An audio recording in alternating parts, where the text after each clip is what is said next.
So, what is a sundown town? Most people think that they know what a sundown town is, but they don't. And that misunderstanding is exactly why so many of them were able to exist in history and still do. I don't think this was done on purpose, but the definition in history was softened.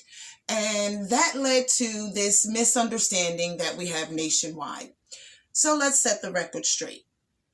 A sundown town was a place where the movement of our ancestors, of Black people, were controlled at night. Sometimes it was outright expulsion.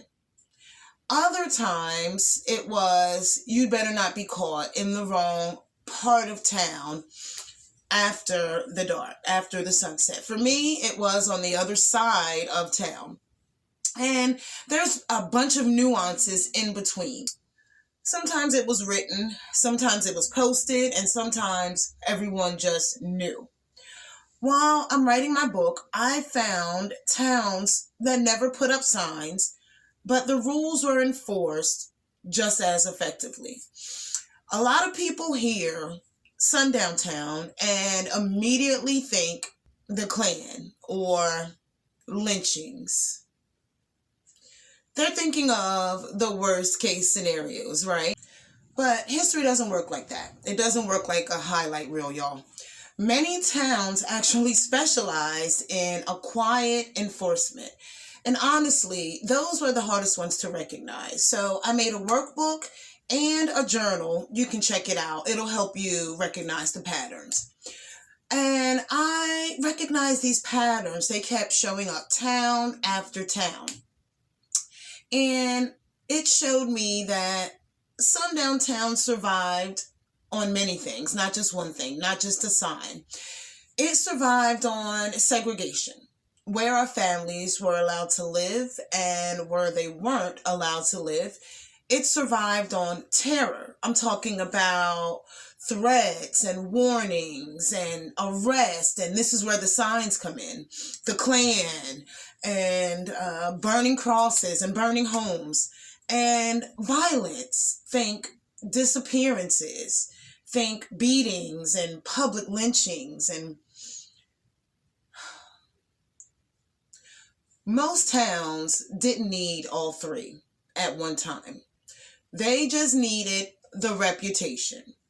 So we can't shrink sundown towns into a few racist signs without erasing what actually happened.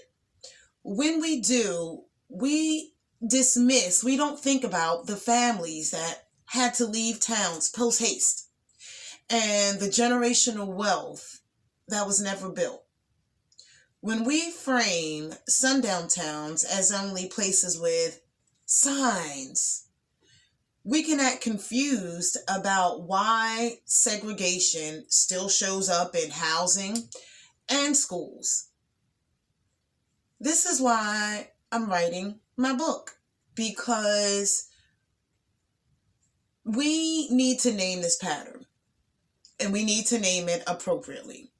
So I've dedicated my life to breaking this history wide open, town by town. Some stories are going to end in segregation. Some stories are going to end in terror, and some in outright violence. But they're all connected in excluding our ancestors. So my books, more than one, I'm in the process, they're going to pull those stories together so we can finally see this system and not as isolated incidents or a one-off town. So if you want to understand sundown towns and the nuances, be sure to subscribe. If you want the full picture, my debut book is coming. And last, if you're from a town, my lights, if you're from a town with a story that people don't talk about, put it in the comments. History survived because people talk.